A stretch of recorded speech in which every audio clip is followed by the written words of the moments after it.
ভারতীয় শিক্ষা ব্যবস্থার প্রতিকৃতি হিসেবে আমরা বিদ্যাসাগর, বঙ্কিমচন্দ্র এদের নাম তো শুনেছি, কিন্তু আমরা কজন ডক্টর বি আর আম্বেদকরের নাম শুনেছি? 1891 সালের 14 এপ্রিল মধ্যপ্রদেশে ডক্টর আম্বেদকর জন্মগ্রহণ করেন। দলিত পরিবারের সন্তান হওয়ায় তাকে স্কুলে সবসময় বৈষম্যের মুখোমুখি হতে হয়েছে। তাকে সকলের সাথে ক্লাসে বসতে দেওয়া হতো না, সবাই যে স্থানে জল খায় সেখানে জল খেতে দেওয়া হতো না, এমনকি সমবয়সী ছেলেদের সাথে খেলতেও পেত না।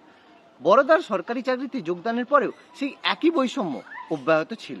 1947 সালে ডক্টর আম্বেদকর স্বাধীন ভারতের প্রথম আইনমন্ত্রী হন এবং 1949 সালের 26শে নভেম্বর ভারতীয় সংবিধানের চূড়ান্ত খসড়া উপস্থাপন করেন।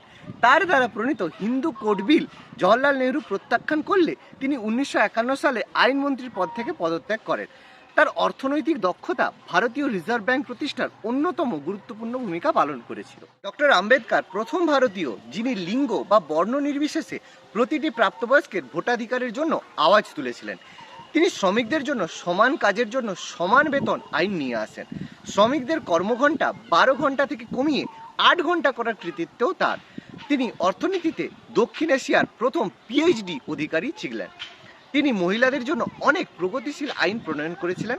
তিনি নারীদের সমান অধিকারের কথাও বলেছিলেন। তিনি শুধুমাত্র আইন প্রণেতাই ছিলেন না, তিনি ছিলেন সকলের অনুপ্রেরণা।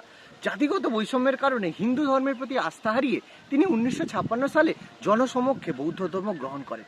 তার সাথে প্রায় 3.5 লক্ষ মানুষ বৌদ্ধ ধর্মে রূপান্তরিত হয়। কিছুদিন পর অসুস্থতাজনিত কারণে 1956 সালে 6 ডিসেম্বর তার মৃত্যু হয়। জন্ম যেখানেই হোক, তোমার আসল পরিচয় তোমার শিক্ষা, যা তোমার মুকুটে আনবে সম্মানের পালক। আজ 14 এপ্রিল সেই মহান মানুষের জন্মদিন।